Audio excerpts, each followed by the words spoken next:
اے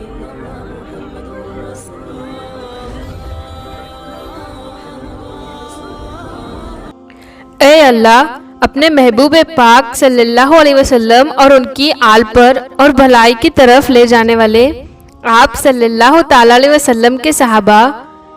اکرام پر درود اور برکت نازل فرما۔ پیارے دوستو، السلام علیکم۔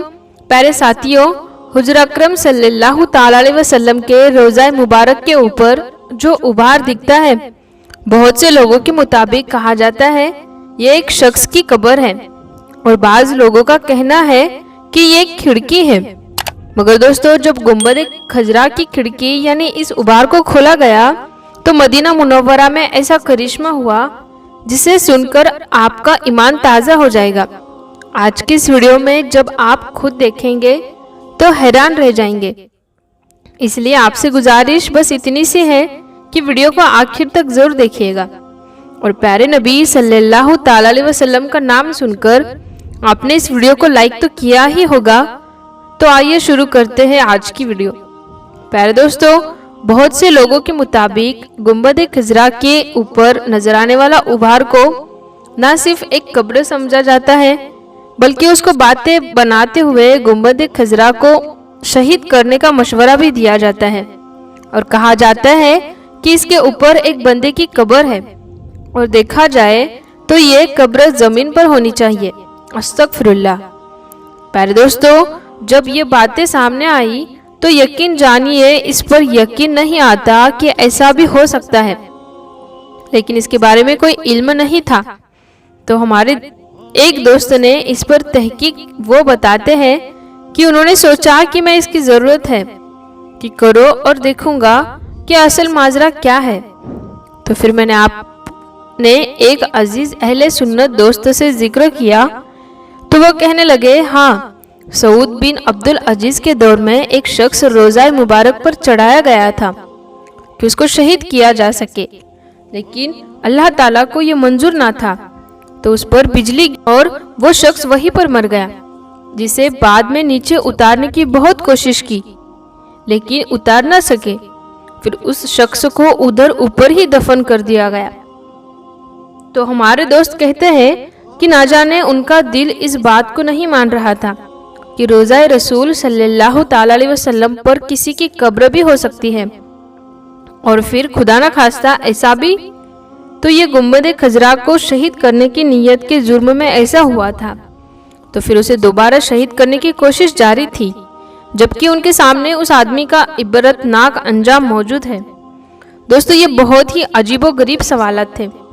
تو پھر میرے دوستو بتاتے ہیں کہ مدینہ منورہ کے لوگوں سے اس بات کی سچائی پوچھی جائے جو وہاں رہتے ہیں کہ یہ کیا ماجرا ہے۔ پیارے دوستو، ہمارے وہ دوست بتاتے ہیں، جب میں نے ان دوستوں سے پوچھا اور میری بات ایک دوست سے مسجد نبوی شریف انتظامیہ کے اہلکاریوں سے بھی کروائی گئی، لیکن کوئی نتیجہ نہ نکلا کہ یہ کیا ہے، کسی کو بھی نہیں پتا، یا شاید کوئی بتانا ہی نہیں چاہتا۔ لیکن اس کو کوئی قبر بھی نہیں بتا رہا تھا کہ یہ قبر ہے، اس لیے مجھے زیادہ حیرانی ہوئی۔ پھر دوستو، ہمارے دوست بتاتے ہیں کہ ان کی ملاقات ایک سعودی دوست سے ہوئی جسے تقریباً پچھلے 3 سالوں سے ملاقات کا سلسلہ جاری تھا۔ تو میں نے اس سے پوچھا، کیوں بھائی، یہ کیا ماجرا ہے؟ میں نے گنبد خضرا کے اوپر کی وہ ابھار والی تصویر سیو کر رکھی تھی، جب اس کو دکھائی تو پھر وہ خود بھی ایک بار دیکھ کر پریشان ہو گیا اور لا علمی کا اظہار کرنے لگا۔ لیکن جب میں نے اسے بتایا کہ بعض لوگ کہتے ہیں کہ یہ کوئی قبر ہے، میری اتنی سی بات پر اس کے چہرے کا تو جیسے رنگ اڑ گیا، اور وہ بولا کہ کیا روضہ رسول صلی اللہ تعالی علیہ وسلم کے اوپر کسی کی قبر ہے؟ یعنی آپ صلی اللہ تعالی علیہ وسلم کے قبر مبارک کے اوپر کسی شخص کی قبر۔ تو پھر میں نے اس کو بتایا کہ یہی تو سارا معاملہ ہے کہ میرا بھی دل نہیں مان رہا ہے، اور میں بھی پہلی بار ہی غور کر رہا ہوں۔ خیر پیارے دوستو، وہ شخص بتاتا ہے کہ اس نے مجھے کہا کہ تم ابھی جاؤ، بعد میں موبائل پر کال کر کے پوچھنا، میں بھی اس کے بارے میں معلومات حاصل کر کے تم کو بتاتا ہوں۔ پھر کچھ دنوں کے بعد اچانک میرے ذہن میں یہ خیال آیا کہ یہ واقعہ سعود بن عبدل عزیز کے دور کا ہے، یعنی لگ بھگ 90 قبل پرانا ہے، تو ضرور اس کا ذکر تاریخ نجد و حجاز از مفتی غلام فرید ہزاروی صاحب نے اپنی کتاب میں کیا ہوگا، کیونکہ ان کی تاریخ نجد و حجاز اس حوالے سے انتہائی بہترین کتاب ہے، جس میں چھوٹے سے چھوٹی چیز کو بھی مکمل حوالوں کے ساتھ نقل کیا گیا ہے۔ سو میں نے فوراً تاریخ و حجاز کا رخ کیا، جہاں مجھے اس کتاب کے باب نمبر 4 صفحہ نمبر 3 پر یہ واقعہ مل گیا،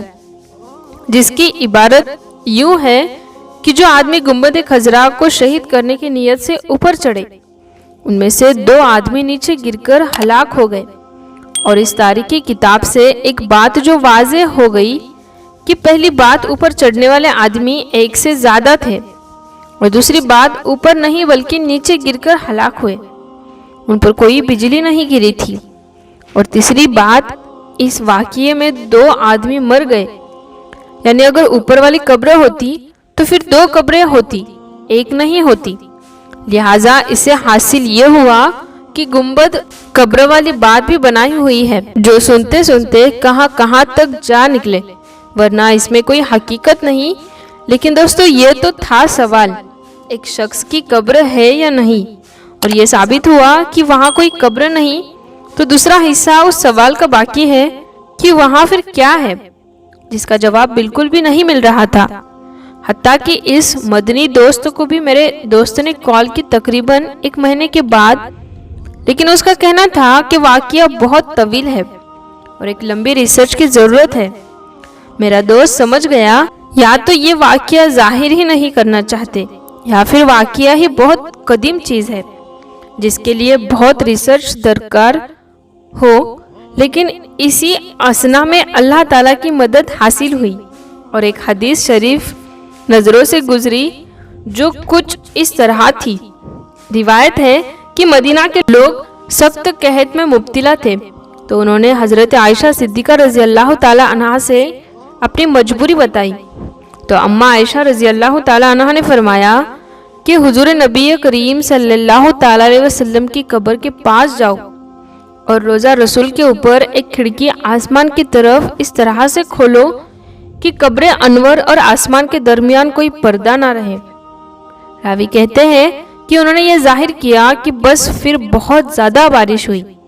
حتیٰ کہ خوب سبزہ اگ آیا، اونٹ اتنے موٹے ہو گئے کہ جیسے چربی سے پھٹ پڑے، لہٰذا اس سال کا نام رکھا گیا عام الفتح، یعنی سبزہ اور کشادگی کا سال رکھ دیا گیا، اور اس کو بہت سارے لوگوں نے روایت کیا ہے۔ پیارے دوستو، اس حدیث مبارک کے بعد ہمیں ہمارے دوسرے سوال کا بآسانی سے جواب مل جاتا ہے کہ جن لوگوں نے گنبد خضرا بعد میں تعمیر کیا تھا مسجد کی شان اور شوکت کی خاطر، پھر انہوں نے ہی ضرور اس میں یہ کھڑکی تھوڑی ہوگی۔ لیکن پیارے دوستو، دوسری طرف بہت سے لوگ ان روایت کا انکار کرتے ہیں کہ یہ ضعیف روایت ہے، اور وہ کیوں ان روایت کا انکار کرتے ہیں، اس پر بھی ہم بات کرتے ہیں کہ وہ کن وجوہات کی بنا پر ان روایت کا انکار کرتے ہیں۔ پیارے دوستو، کچھ لوگوں کا یہ خیال ہے یہ کمرے رسول صلی اللہ تعالی علیہ وسلم پر موجود گنبد خضرا پر جو کھڑکی ہے وہ حضرت عائشہ صدیقہ رضی اللہ تعالیٰ عنہا کے کہنے پر صحابہ اکرام نے اس وقت کھلی تھی جب ایک دفعہ مدینہ میں کہہ پڑ گیا تھا۔ اس روایت میں انکار میں بھی مختلف وجوہات اور مختلف روایت ملتی ہے، یعنی دوسرے راوی یہ بات کہتے ہیں اور تاریخ کے حوالے سے ثابت ہے۔ حضرت عائشہ رضی اللہ تعالیٰ عنہا کی زندگی میں حجرائے عائشہ کے جس میں نبی کریم صلی اللہ تعالیٰ علیہ وسلم کی قبر تھی، وہ اپنے اسی حالت میں برقرار ہے جس طرح سے نبی کریم صلی اللہ تعالیٰ علیہ وسلم کے زمانے میں تھی، یعنی کچھ حصے پر چھت لگی ہوئی بغیر چھت کے کھلا تھا۔ مطلب کمرے نبی کریم صلی اللہ تعالیٰ علیہ وسلم ایسی نہیں تھی کہ مکمل ڈھکی ہوئی ہو، جیسا کہ صحیح بخاری میں عائشہ رضی اللہ تعالیٰ عنہا سے مروی ہے، آپ صلی اللہ تعالیٰ علیہ وسلم جب عصر کی نماز پڑھتے، جب اس وقت حجرے میں دھوپ رہی ہوتی تھی اور یہ ثابت نہیں کیا آپ کے بعد حضرت عائشہ صدیقہ رضی اللہ تعالی عنہا کی زندگی میں کوئی ایسی تبدیلی کی گئی ہو جس کی وجہ سے کمر مبارک ڈھک گئی ہو، لہٰذا اس میں سوراخ بنانے کا سوال ہی پیدا نہیں ہوتا۔ حضرت عائشہ رضی اللہ تعالی عنہا کو ولید بن عبد الملک نے اپنے عہد میں مسجد میں شامل کیا۔ جب انہوں نے مسجد نبوی صلی اللہ تعالی علیہ وسلم کی تعمیر کی، پھر ولید بن عبد الملک نے ہی حجرہ عائشہ یعنی قبر نبوی صلی اللہ تعالی علیہ وسلم کے ارد گرد اونچی دیوار کھڑی کر کے ڈھک دی اور پورا رکھا تاکہ صفائی وغیرہ کے لیے اندر اتارا جا سکے۔